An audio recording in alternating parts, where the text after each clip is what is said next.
Purihin ang Panginoon, umawit ng kagalakan, at tugtugin ang gitara at ang kayayang lira. Ipanin niyo ang trumpeta.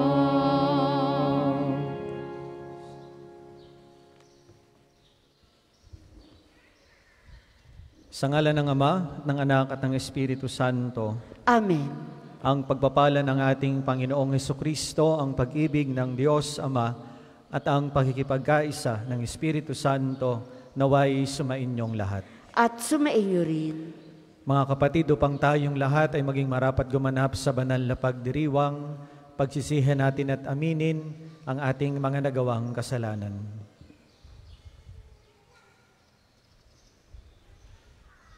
Buong kababaang loob, sabay-sabay po nating sambitin. Inaamin ko Sa makapangyarihang Diyos at sa inyo mga kapatid, na lubha akong nagkasala sa isip, sa salita at sa gawa, at sa aking pagkukulang. Kaya isinasamo ko sa mahal na Birheng Maria, sa lahat ng mga anghel at mga banal, at sa inyo mga kapatid, na ako'y ipanalangin sa Panginoong ating Diyos. Kaawaan tayo ng makapangyarihang Diyos, patawarin tayo sa ating mga kasalanan at patnubayan tayo sa buhay na walang hanggan. Amen.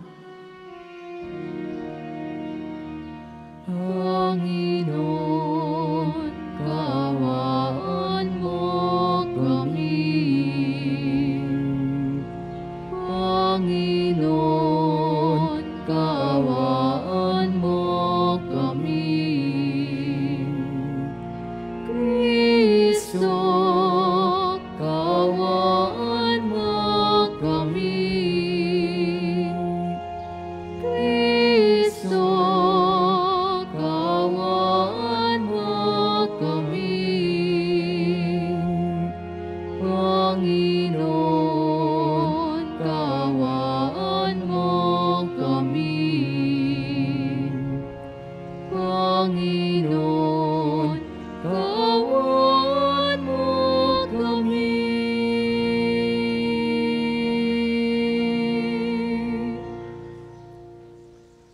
Manalangin tayo. Ama naming makapangyarihan, ang iyong dumadalanging sambayanan ay matapat mo nawang lingapin at subaybayan upang makita namin ang dapat gampanan at para rito'y magkaroon kami ng kakayanan sa pamamagitan ni Hesukristo kasama ng Espiritu Santo magpasawalang hanggan. Amen.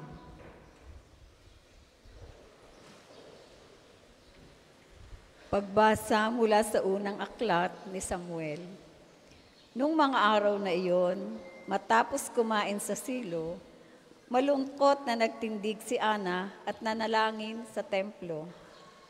Nagkataong nakaupo sa may pintuan ng templo si saserdoting Eli. Buong pait na lumuluha si Ana at taimtim na nananalangin sa Panginoon. Ganito ang kanyang panalangin. Panginoon, Diyos na makapangyarihan sa lahat, kung diringgin ninyo ang inyong abang alipin at inyong kahahabagan, kung hindi ninyo ako pababayaan. Bagkos ay pagkakalooban ng isang anak na lalaki, ihahandog ko siya sa inyo, habang siya ay nabubuhay. Hindi ko ipapuputol ang kanyang buhok. Habang nananalangin si Ana, pinagmamasdan siya ni Eli. Kumikibot ang kanyang mga labi, ngunit hindi naririnig ang kanyang tinig, sapagkat siya'y nananalangin lamang sa sarili. Dahil dito, inakala ni Eli na siya'y lasing. Kaya lumapit ito at sinabi, "Tama na yan, umuwi ka muna. Matulog ka para mawala ang pagkalasing mo." "Hindi po ako lasing," sagot ni Ana, "ni hindi po ako tumitikim ng alak. Ako po'y aping-api at idinudulog ko lamang sa Panginoon ang aking kalagayan. Huwag po ninyong ipalagay na napakababa ng pagkababae ng inyong alipin. Inihihinga ko po lamang ang aking damdamin.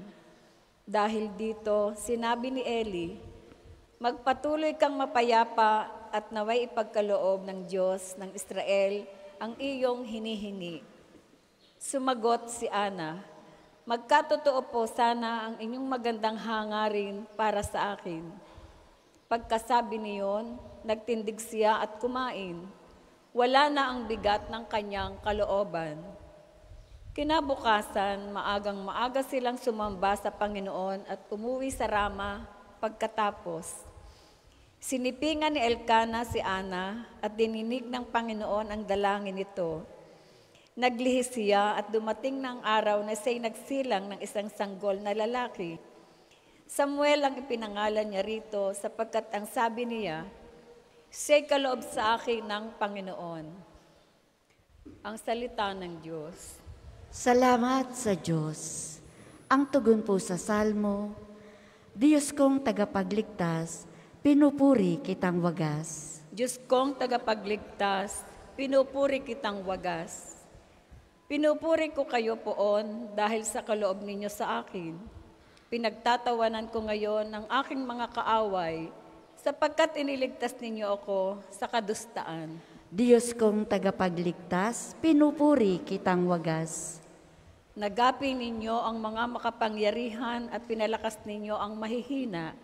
Kaya ang dating mayayaman ay nagpapaupa para mabuhay. Masagana ngayon ang dating maralita, ang dating baog nagsilang ng mga anak, at ang maraming supling ay sa lungkot nasadlak. Diyos kong tagapagligtas, pinupuri kitang wagas. Kaya poon ay may kapangyarihang magbigay o bumawi ng buhay. Maaari nyo kaming patayin, maaari ring buhayin. Maaari nyo kaming payamanin o paghirapin. Maaaring ibaba o itaas. Diyos kong tagapagligtas, pinupuri kitang wagas. Mapakadakila ninyo kahit ang pinakaaba, mahahango sa kahirapan kahit ang pinakadukha. Maihahanay nyo sila sa mga maharlika, mabibigyan ng karangalan kahit na ang dustang-dusta. Diyos kong tagapagligtas, pinupuri kitang wagas. Magsitayo po ang lahat.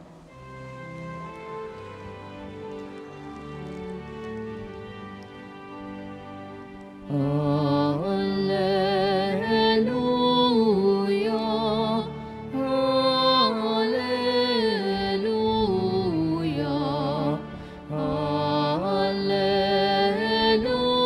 hallelujah, hallelujah. Tanggapin niyo ang salita na di daw nagmula, kundi sa Diyos na dakila. Hallelujah, hallelujah, hallelujah,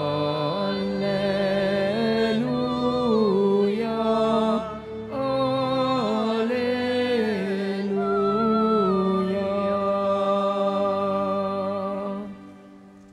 Sumainyo ang Panginoon. At sumainyo rin. Ang mabuting balita ng Panginoon ayon kay San Marcos. Papuri sa iyo, Panginoon. Sa lungsod ng Capernaum sa araw ng pamamahinga, si Jesus ay pumasok sa sinagoga at nagturo. Namangha ang mga tao sapagkat nagturo siya sa kanila na parang isang may kapangyarihan at hindi tulad ng mga eskriba. Bigla namang pumasok sa sinagoga ang isang lalaking inaalihan ng masamang espiritu at sumigaw, "Ano ang pakialam mo sa amin, Jesus na taga Nazaret? Naparito ka ba upang puksain kami? Kilala kita, ikaw ang banal mula sa Diyos." Ngunit iniutos ni Jesus sa masamang espiritu, "Tumahimik ka, lumayas ka sa kanya." Pinapangisay ng masamang espiritu ang tao at sumisigaw na lumabas. Nang gilalas ang lahat, kaya't sila nagtanungan, ano ito? Bagong aral? Nauutusan niya pati ang masamang espiritu at sinunod naman siya. At mabilis na kumalat sa buong Galilea ang balita tungkol kay Jesus. Mga minamahal, ang mabuting balita ng Panginoon. Pinupuri ka namin, Panginoong Hesukristo. Magandang umaga po sa inyong lahat. Magandang umaga din po, Father. At maligayang pagdating sa pambansang dambana ni Santo Padre Pio. Mas makapangyarihan ang salita kung ito ay may kakambal na gawa. Mas mabisa ang pagsasalita kung yung mismong nagsasalita ay nakikita sa kanya yung lumalabas sa kanyang bibig. Hindi lamang, kasi gaano man kagaling ang isang nagsasalita, kung hindi ito nakikita sa kanyang kilos at gawa, kulang, walang bisa. Pero kahit kakonti ang salita, pero mas marami yung halimbawa at mabuting gawa, yun yung mas kapani-paniwala. Halimbawa po ay sa aming mga pari, gaano man kagaling ang isang pari sa pagsasalita, kung hindi nakikita sa isang pari yung kanyang sinasabi, parang hindi ka panipaniwala. No matter how good a priest in his preaching, if he doesn't practice and if he doesn't become a witness to what he is preaching, then parang kulang. Hindi effective yung pagtuturo. Kaya mga kapatid, mahalaga palagi yung pagsaksi sa mga salitang ipinapahayag.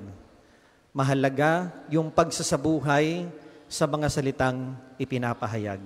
Sa ating ebanghelyo, narinig natin yung kwento tungkol kay Jesus na nangaral ng may kapangyarihan, hindi tulad ng mga eskriba at mga Pariseo. That's how Saint Mark described the preaching of Jesus. He is teaching with authority, hindi katulad ng mga eskriba.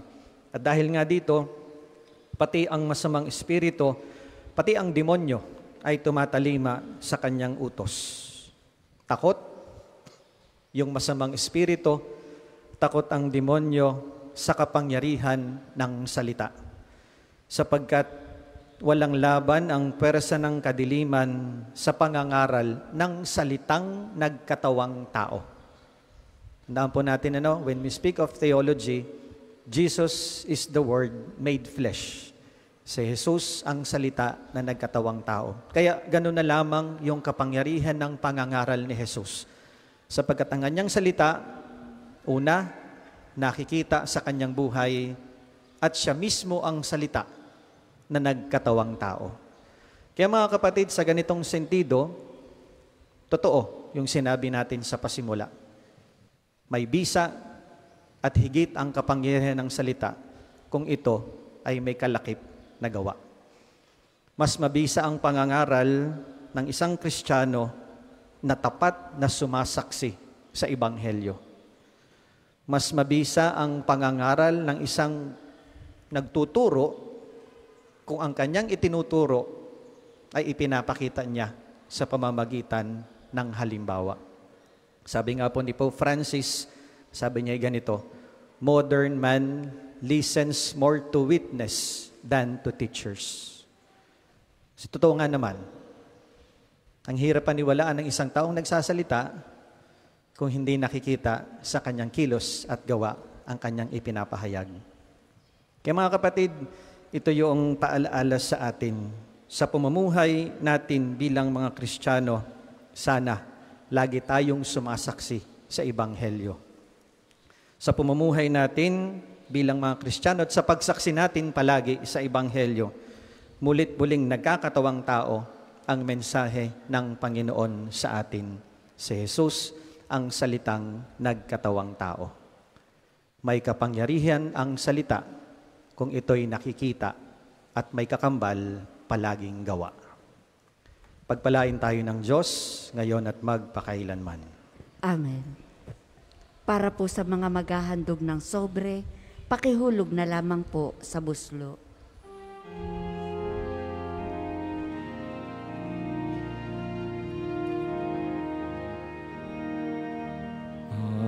Panginoon, naririto kami ngayon,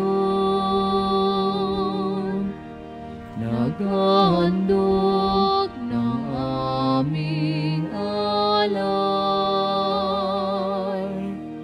Dala namin ang alak at tinapay, na bunga ng aming pagsisikap.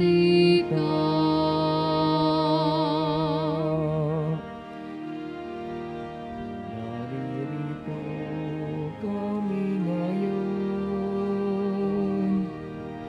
naghahandog ng aming alay. Dala namin ang alak at tinapay, na bunga ng aming pagsisikap.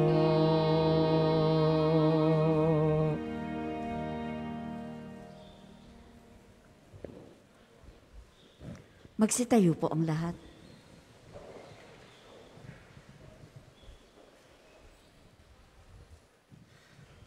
Manalangin tayo mga kapatid upang ang paghahain natin ay kalugdan ng Diyos amang makapangyarihan. Tanggapin nawa ng Panginoon itong paghahain sa iyong mga kamay, sa kapurihan niya at karangalan, sa ating kapakinabangan at sa buong sambayanan niyang banal.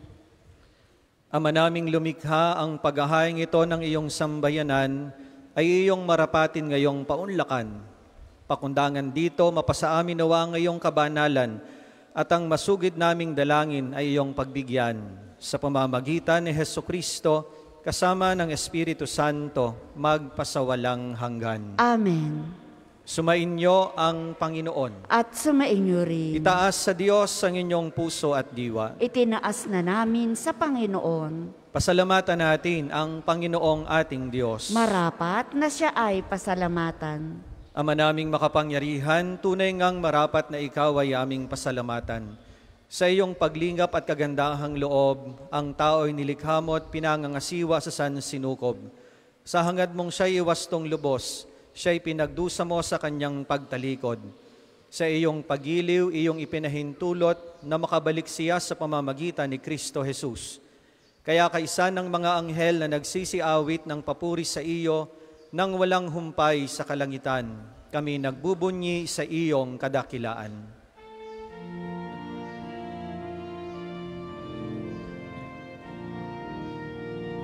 Santo, Santo, Santo, Panginoong Diyos ng mga hukbo, napupuno ang langit at lupa ng kadakilan mo.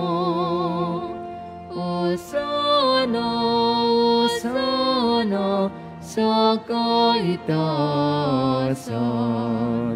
pinagpalang na paririto sa ngalan ng Panginoon. Hosana, Hosana sa kaitaasan.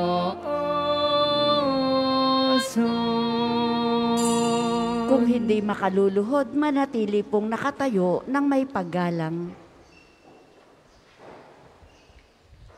Ama naming banal, ikaw ang bukal ng lahat ng kabanalan, kaya't sa pamamagitan ng iyong Espiritu, gawin mo pong banal na mga kaloob na ito upang para sa amin ay maging katawan at dugo ng aming Panginoong Hesukristo. Bago niya pinagtiis ang kusang loob na maging handog, hinawakan niya ang tinapay.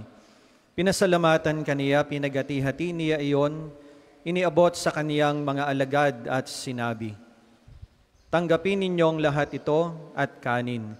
Ito ang aking katawan na ihahandog para sa inyo."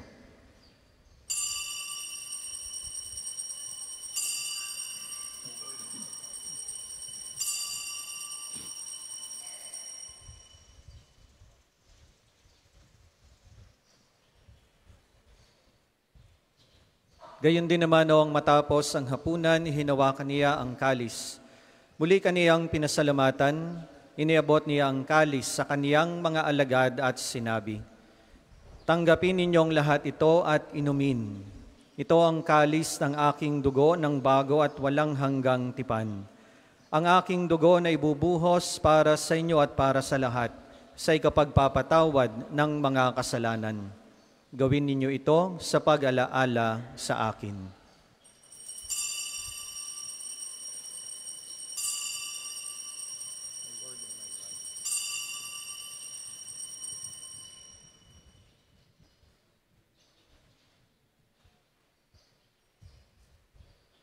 Ipagbunyi natin ang misteryo ng pananampalataya. Si Kristo'y namatay, si Kristo'y nabuhay, si Kristo'y babalik sa wakas ng panahon.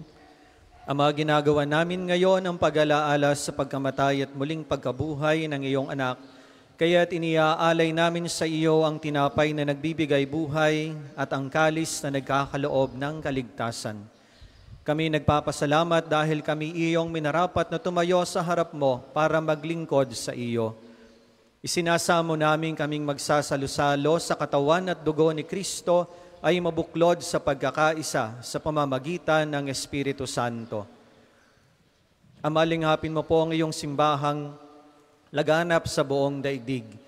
Puspusin mo kami sa pag-ibig kay isa ni Francisco na aming Santo Papa, ni Gilbert na aming obispo at ng lahat ng kaparian. Alalahanin mo rin ang mga kapatid naming nahimlay nang may pag-asang sila'y muling mabubuhay, gayon din ang lahat ng mga pumanaw. Kaawaan mo sila at patuloyin sa iyong kaliwanagan.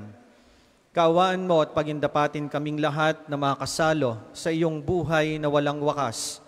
Kaisa ng mahal na Birheng Maria na ina ng Diyos, ni San Jose na kanyang kalinis-linisang esposo, kaisa ng mga apostol at ng lahat ng mga banal na namuhay dito sa daigdig ng kalugod-lugod sa iyo, maipagdiwang nawa namin ang pagpupuri sa ikararangal mo sa pamamagitan ng iyong anak na aming Panginoong Hesukristo. Sa pamamagitan ni Kristo, kasama niya at sa Kanya, ang lahat ng parangal at papuri ay sa iyo, Diyos amang makapangyarihan, kasama ng Espiritu Santo, magpasawalang hanggan. Amen. Amen. Amen.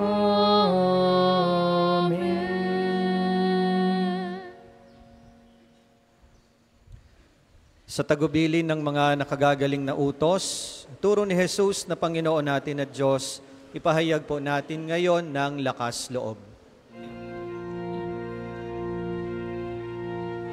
Ama namin, sumasalangit ka, sambahin ang ngalan mo, mapasa amin ang kaharian mo, sundin ang loob mo, dito sa lupa para lang sa langit. Bigyan mo kami ngayon ng aming kakanin araw-araw, at patawarin mo kami sa aming mga sala, para ng pagpapatawad namin sa nagkakasala sa amin, at huwag mo kami ipahintulot sa tukso, at iadya mo kami sa lahat ng masama. Hinihiling po namin kami iadya sa lahat ng masama pagkalooban ng kapayapaan araw-araw, iligtas sa kasalanan at ilayo sa lahat ng kapahamakan, samantalang aming pinananabikan ang dakilang araw ng pagpapahayag ng tagapagligtas naming si Hesukristo. sapagkat iyo ang kaharian at ang kapangyarihan at ang kapurihan magpakailanman. Amen. Panginoong Jesucristo, sinabi mo po sa iyong mga apostol, kapayapaan ang iniiwan ko sa inyo, ang aking kapayapaan ang ibinibigay ko sa inyo. Tungayan mo po ang aming pananampalataya at huwag ang aming mga pagkakasala. Pagkalooban mo kami ng kapayapaan at pagkakaisa ayon sa iyong kalooban, kasama ng Espiritu Santo, magpasawalang hanggan. Amen. Ang kapayapaan ng Panginoon ay laging sumainyo. At sumainyo rin. Magbigayan po kayo ng kapayapaan sa isa't isa.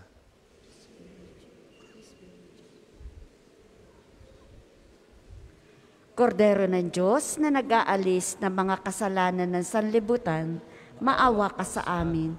Kordero ng Diyos na nag-aalis ng mga kasalanan ng sanlibutan, maawa ka sa amin. Kordero ng Diyos na nag-aalis ng mga kasalanan ng sanlibutan, ipagkaloob mo sa amin ang kapayapaan. Kung hindi po kayang lumuhod, manatili pong nakatayo ng may paggalang.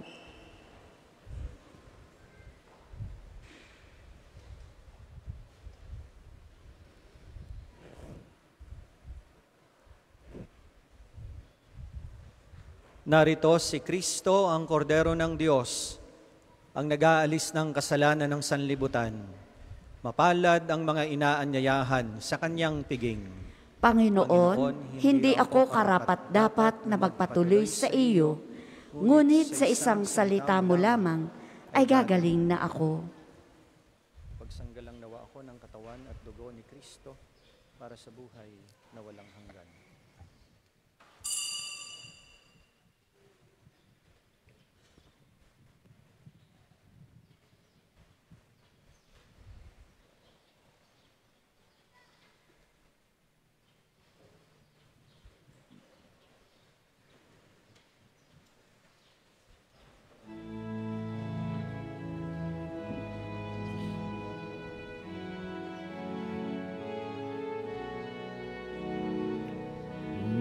Jesus, ilumini mo aking sugatang puso ng aking mangamon. Kapag ko'y kasing bigo,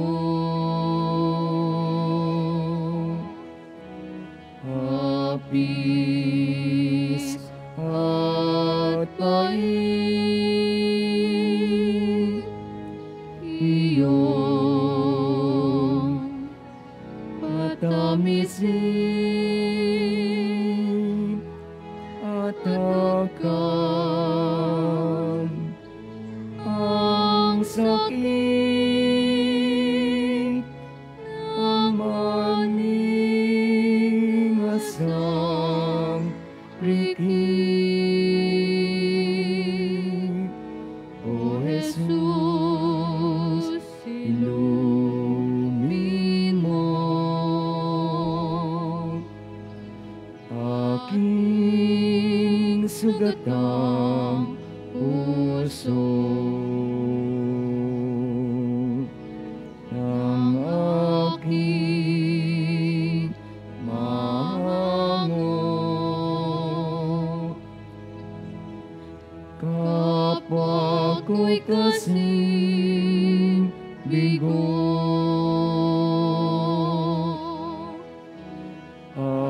aking sugatan, diwat katawan ay gawing ng iyong kaligtasan.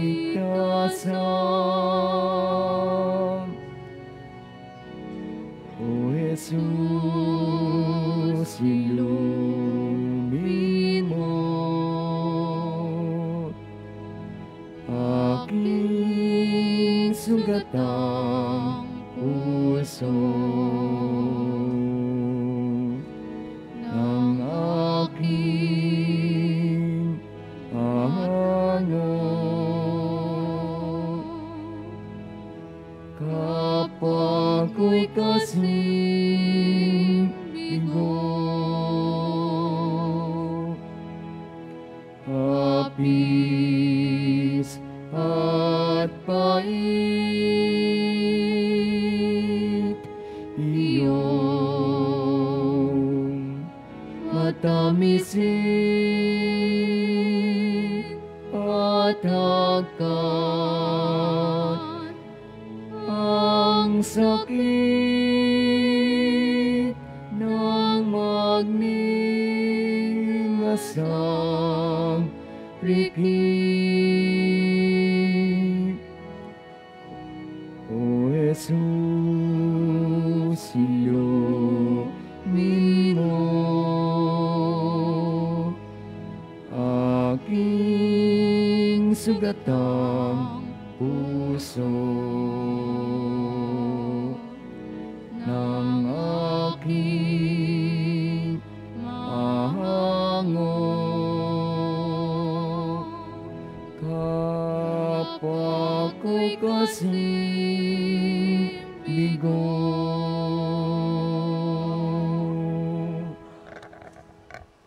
Ang isasagawang second collection ay ginagamit sa patuloy na pagpapaunlad ng parokya at pambansang dambana ni Santo Padre Pio. Salamat po sa inyong handog.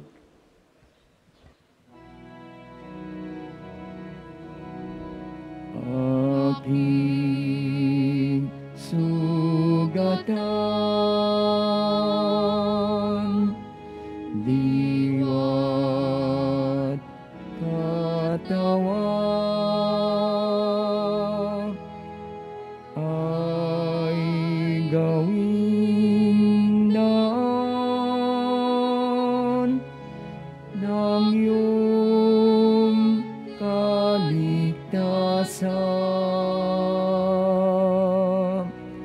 O Jesus, ilumin mo aking sugatang puso ng aking hango. Kapag ko'y kasing bigo.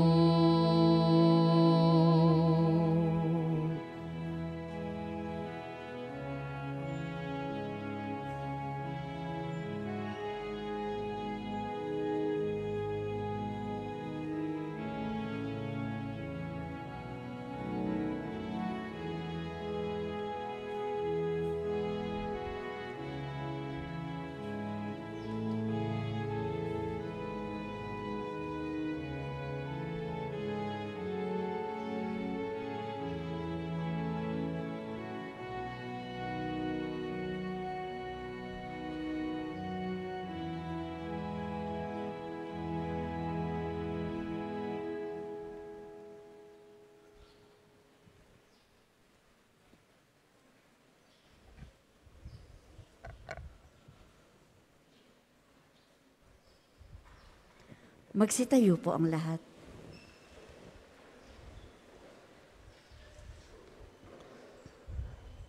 Manalangin tayo. Ama naming mapagmahal, hinihiling po namin kami pagbigyan, pakundangan sa iyong dulot na pakikinabang.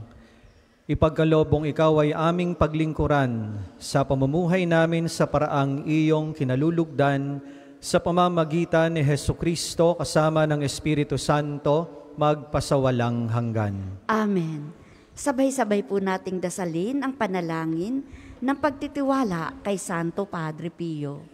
Padre Pio, taga Petrelcina, mongheng banal, pintakasing santo ng milenyong kasalukuyan, gabay namin sa pagtahak sa landasing makalangit, takbuhan sa pangangailangan, huwaran ng pagtitiis.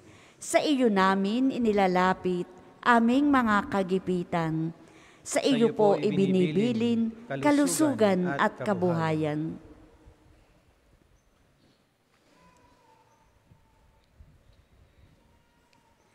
Di man karapat-dapat kami po ay pagbigyan, bendisyonan at basbasan, maging ganap sa buhay. Lumayo nawa kami, umiwas sa kasalanan, lumapit lagi sa Diyos, maging matatag at matibay. Sa mabuting balita ng pagliligtas, turuan mo kami nawa. Sa tuwi na ay makinig, magnilay at sumampalataya. Amin pong pakiusap itong mga kahilingan. Puso ay nagsisisi, nagtitikang taimtiman. Di na muling magkasala, sunod lagi sa Diyos Amang, kaisa ng Espiritu at ni Jesus na tagapamagitan. Amen. Magsiupo muna po ang lahat para sa mga patalastas. Una, sa inyong pagdalaw sa pambansang dambana, mangyaring pakaingatan ang inyong mga personal na gamit. Hangad namin ang isang matiwasay at maayos na pagbisita sa National Shrine. Ikalawa, mga kapiyo, kami po ay humihingi na inyong kaunting oras at pakikiisa para sa pagsusulat ng inyong mga pangalan at ilang detalye sa ating Pilgrim's Information Record Books na makikita sa paligid ng ating mga simbahan. Ito po ay bahagi ng documentation program para sa pagpapalawig ng mga datos at turismong pangsimbahan at bilang alaala din po ng inyong pagbisita sa pambansang dambana. Para po sa ating mga balikbayan, OFW at mga kasama ninyong mga foreigners, doon po kayo magsusulat sa International Pilgrim's Record Book. Gagabayan po kayo ng ating mga tagapaglingkod. Ikatlo, sa darating pong Sabado, 13 ng Enero, ay formal na ilulunsad ang bisita pastoral ng Archdiocese ng Lipa. Wala pong misa sa 12 ng tanghali at ang misa sa 9 ng umaga at 2 ng hapon ay healing mass at liturhiya ng pagpapagaling na may pagbabasbas ng banal na tubig. Maraming salamat po. Ang susunod pong misa ay sa ganap na 12 ng tanghali. Maraming salamat po at mangyaring panatilihin natin ang kalinisan, katahimikan at diwa ng pananalangin sa loob at labas ng ating mga simbahan. Magsitayo na po ang lahat para sa pagbabasbas ng religious articles. Mga kapatid, manalangin tayo sa Diyos Amang makapangyarihan upang tayo ay maging kawangis ni Kristo sa taimtim na pagdalangin sa tulong ng mga larawan at mga dasalan. O Panginoong Diyos, Ikaw ang bukal ng lahat ng pagpapala at biyaya. Ibuhos mo po ang iyong bendisyon sa mga gamit na ito sa pananalangin na nagpapaalaala ng iyong kabutihan, kabanalan at pagmamahal sa amin, upang ang lahat na dumulog at magdasal gamit ang mga ito ay magtamo ng iyong awa at biyaya. Loobin mong tularan nila ang kabanalan at aral ng Panginoon at ng mga santo magpasawalang hanggan. Amen. Ama namin, sumasalangit ka, sambahin ang ngalan mo, mapasa amin ang kaharian mo, sundin ang loob mo dito sa lupa para nang sa langit. Bigyan mo kami ngayon ng aming kakanin sa araw-araw at patawarin mo kami sa aming mga sala para nang pagpapatawad namin sa nagkakasala sa amin at huwag mo kaming ipahintulot sa tukso at iadya mo kami sa lahat ng masama. Amen. Aba Ginoong Maria, napupuno ka ng grasya. Ang Panginoong Diyos ay sumasa iyo. Bukod kang pinagpala sa babaing lahat, at pinagpala naman ang iyong anak na si Jesus. Santa Maria, Ina ng Diyos, ipanalangin mo kaming makasalanan, ngayon at kung kami mamamatay. Amen. Luwalhati sa Ama, sa Anak, at sa Espiritu Santo, kapara nung una, ngayon, at magpa sa walang hanggan. Amen. Aba Ginoong Maria, napupuno ka ng grasya, ang Panginoong Diyos ay sumasa iyo. Bukod kang pinagpala sa babaing lahat, at pinagpala naman ang iyong anak na si Jesus. Santa Maria, Ina ng Diyos, ipanalangin mo kaming makasalanan, ngayon at kung kami mamamatay. Amen. Luwalhati sa Ama, sa Anak, at sa Espiritu Santo, kapara nung una, ngayon, at magpa sa walang hanggan. Amen. Aba Ginoong Maria, napupuno ka ng grasya, ang Panginoong Diyos ay sumasa iyo. Bukod kang pinagpala sa babaing lahat, at pinagpala naman ang iyong anak na si Jesus. Santa Maria, Ina ng Diyos, ipanalangin mo kaming makasalanan, ngayon at kung kami mamamatay. Amen. Luwalhati sa Ama, sa Anak, at sa Espiritu Santo, kapara nung una, ngayon, at magpa sa walang hanggan. Amen. Sumainyo ang Panginoon. At sumainyo rin. At pagpalain kayong lahat ng mapagmahal at makapangyarihang Diyos, Ama at Anak at Espiritu Santo. Amen. Tapos na ang ating pagdiriwang, humayo kayong taglay ang pag-ibig at kapayapaan. Salamat sa Diyos.